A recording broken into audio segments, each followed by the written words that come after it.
Welcome back. I'm Tara Radosevich of HUD's Office of Public and Indian Housing. In this segment, we'll walk through the steps of EBLL response for the index unit. EBLL response requirements start when an EBLL case is reported for a child under the age of 6 living in an HCV unit.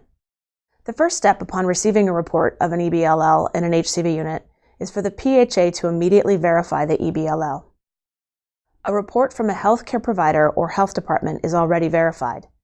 But if the EBLL report came from a different source, the PHA must verify the report with a healthcare provider or with the health department. The verification can be verbal if it comes from a healthcare provider or local health department. The Lead-Safe Housing Rule accounts for situations where a child may have moved from the index unit by the time the EBLL report is verified. If the child is no longer living in the unit when the PHA receives the verified report, but another household receiving tenant-based rental assistance is living there or is planning to live there, the requirements of this section apply, just as they would if the child with the EBLL still lived there. Sometimes there are reasons why a health department does not or cannot verify the EBLL report, and you may also encounter situations where a healthcare provider or other partner agency is unresponsive to attempts at verification. In these and all other cases, the PHA should document its attempts to verify the EBLL and notify the HUD Field Office of the unsuccessful verification attempts. One of the things that should make the verification process go more smoothly is that there's already a requirement in place under the Lead-Safe Housing Rule for PHAs and public health departments to share and match data on a quarterly basis. The Lead-Safe Housing Rule requires PHAs to have a system for identifying EBLL cases in the HCV program through data sharing and data matching with the public health department. Data sharing can occur in one of two ways. One way is for the PHA to share an updated list of HCV-assisted addresses with the public health department every quarter. The health department then uses this information to match against their records to identify possible EBLL cases.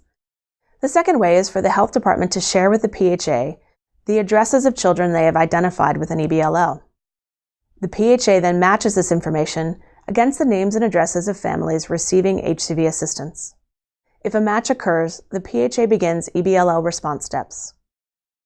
Whatever the data sharing method, PHAs must ensure that the information is protected, maintained as confidential, and used only for the public health protection of children and families from lead exposure. If the public health department is unable or unwilling to participate in quarterly data sharing, the PHA should document this for HUD's compliance reviews. In many of the EBLL response steps to follow, owners and PHAs may share quite a bit of information, whether with residents, healthcare providers, local health departments, or the HUD Field Office. However, any communication containing the child's name or blood result must be transmitted in a secure manner, for example, an encrypted email. This is considered personally identifiable information, or PII, and is also confidential medical information that must be maintained in accordance with the PHA's policy for private medical information. After receiving a verified EBL report, the owner is required to notify 3 entities: the local HUD Field Office, the Office of Lead Hazard Control in Healthy Homes, and the local health department. These notifications must be completed within 5 business days of receiving the verified EBL report. Notifications can be sent via regular email, but must not include the child's name or blood test results, as these constitute PII. Although the designated party for this step is the owner, it is likely that PHAs and owners will collaborate on the notifications.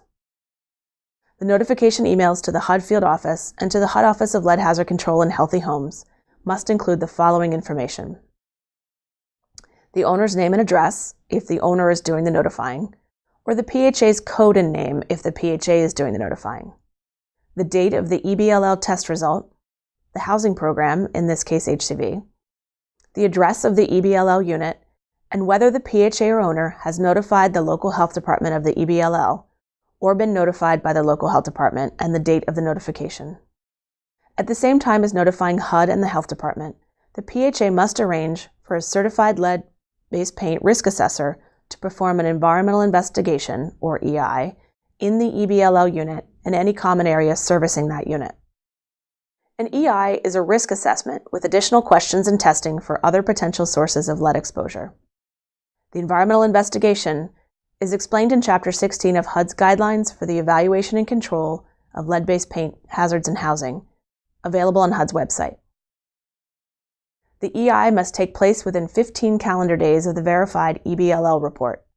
You can find certified assessors by contacting your state's lead licensing agency or through the EPA's website.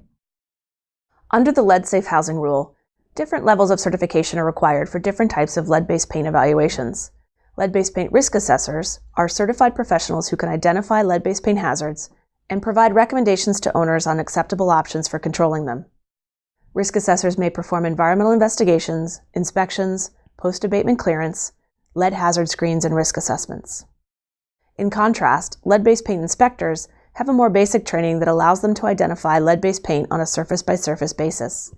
Inspectors cannot perform environmental investigations or risk assessments, but can perform paint testing, paint inspections, and post-abatement clearance. The environmental investigation must be conducted by a certified lead-based paint risk assessor. Some states or local health departments, or childhood lead poisoning prevention programs, perform lead assessments themselves. For example, in some cities and counties, the local health department will evaluate a child's home for lead-based paint hazards and other sources of lead exposure if the child is identified to have an EBLL. When the health department does the assessment, the PHA is not required to perform any additional environmental investigation. The PHA can rely on the results of the health department's evaluation. Upon receiving the results of the environmental investigation, the PHA has 10 business days to notify the HUD Field Office and 15 calendar days to notify the family of the result. If the environmental investigation identifies lead-based paint hazards, the PHA must also inform other building residents that environmental investigation was completed and must do so within 15 calendar days of receiving the report. When notifying other building residents, keep in mind that the Lead Safe Housing Rule prohibits posting the notice to a centrally located common area. This is to protect the privacy of the child and the child's family. Instead, the owner must deliver individual letters or notices to each occupied unit. Because environmental investigations are only considered valid for 1 year, the notices sent to HUD, the family, and other building residents must include the date the investigation was completed. Upon receiving the results of an environmental investigation, a key question is whether the EI identified lead-based paint hazards in the index unit. If the environmental investigation did, in fact, identify lead-based paint hazards in the unit, then the owner is responsible for controlling and clearing all identified hazards in the unit and the common areas servicing it. If the environmental investigation did not identify lead-based paint hazards in the unit, then the owner and PHA have completed the EBLL response once they notify the family of the results. Both the owner and the PHA should make sure to maintain records of the environmental investigation, its results, and the notices of the evaluation.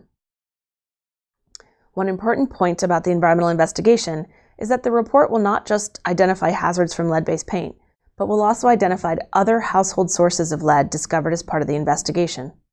The owner is only required to control lead-based paint hazards, but families should follow the report's recommendations for controlling any other non-paint sources of lead, such as imported jewelry or pottery. The owner or the PHA can show the family the part of the report that talks about non-housing hazards and let them know that it is in the family's responsibility to eliminate or control these hazards in their homes. Whenever an environmental investigation positively identifies lead-based paint hazards, the PHA and the owner must consider whether the index unit is in a property with other federally assisted units. If the index unit is found to contain lead-based paint hazards, additional evaluation is required for other units in the property where a child under age 6 resides or is expected to reside. These additional requirements are covered in the next video segment. Note that a multi-unit property can include multiple buildings, and that all buildings in a property are covered by the Lead Safe Housing Rule if they meet the definition of target housing. We now move on to a very important step in responding to EBLL cases: the control and clearance of lead-based paint hazards in the index unit. The owner must ensure that a certified lead-based paint abatement or renovation firm controls and clears any lead-based paint hazards within 30 calendar days of receiving the environmental investigation results. The certified abatement and renovation firms are the experts in lead-based paint hazard control and clearance, so owners should follow their direction in responding to the hazards identified in the environmental investigation. Control work includes any necessary abatement, interim controls, and standard treatments of lead-based paint hazards. Clearance is the process that certifies that all the hazards have been controlled or removed. Beyond that simple definition, remember that the renovation and abatement firms are the experts. Owners and PHAs should communicate with them early and often, and make sure to ask questions about anything that is not clear. When discussing options for hazard control with certified renovation or abatement firms, HUD encourages owners and PHAs to prioritize abatement over interim controls. That's because abatement reduces the need for future reevaluation and hazard control work, saving owners and the PHA money in the long run. The owner has a responsibility to ensure that families are not exposed to further lead hazards throughout the control and clearance process. The owner should rely on the certified lead-based paint risk assessor's determination as to what types of safety measures are required to protect the family. The risk assessor or certified contractor will recommend requirements for relocation, isolation of work areas, and other worksite preparation measures based on the type and extent of the work needed and the amount of dust that will be generated. Some types of work require complete isolation or containment of the work area or full evacuation of residents and their belongings. Other jobs require more limited protective measures. In navigating these requirements, the owner and PHA will rely on the certified risk assessor or certified contractor's expertise. However, keep in mind that temporary relocation of residents will always be necessary if residents do not have safe access to kitchens and bathrooms during non-work hours. Control work is not complete until the unit passes the clearance examination, at which point the certified renovation or abatement firm provides the owner with a clearance examination report. Failure to achieve clearance is usually caused by inadequate cleaning or happens when surfaces have not been made smooth and cleanable. Sometimes additional hazard control work is necessary. We've discussed the clearance examination report, but what does the clearance examination itself entail? Clearance refers generally to combined visual and quantitative environmental evaluation procedures used to determine that no lead-based paint hazards remain in the unit. This normally includes a visual assessment and analysis of dust samples. The specific procedures used depend on what the client wants to know and which regulations and standards apply. A certified firm, assessor, or inspector will be able to inform you about these requirements. In addition, HUD's guidelines for the evaluation and control of lead-based paint hazards in housing provide a clearance review worksheet with the required fields. Under the Lead Safe Housing Rule, clearance must be performed by a certified risk assessor or a certified lead-based paint inspector if the work involved abatement. For non-abatement work, clearance may also be done by a certified sampling technician. Note that states and localities may have different requirements for who conducts the clearance examination. If local standards are higher than the Lead Safe Housing Rule standard, owners and PHAs are required to follow the higher standard. Upon receiving the clearance examination report, the owner has 15 calendar days to notify building residents that work is complete and the hazard reduction activities undertaken. Within 10 business days of passing clearance, the owner must also notify the HUD Field Office of the results of the report and that the lead hazard control work was completed. The owner's responsibilities do not end once the unit is cleared. The owner must maintain the unit and common areas as lead safe for continued occupancy. Lead safe means no deteriorated paint or failed hazard control methods. The owner must ensure that a certified assessor conducts a visual assessment at unit turnover and every 12 months. The owner is responsible for ensuring that the unit has regular visual assessments for deteriorated paint, bare soil, and the failure of any hazard reduction measures. The owner is also responsible for responding to and clearing any hazards identified and for notifying residents. If all lead-based paint has been completely removed from the unit, the owner has no additional requirements with respect to ongoing lead-based paint assessment and maintenance. This concludes the second segment of EBLL response in HCV units. Thank you for watching. Please continue to the next segment on EBLL response in other covered units.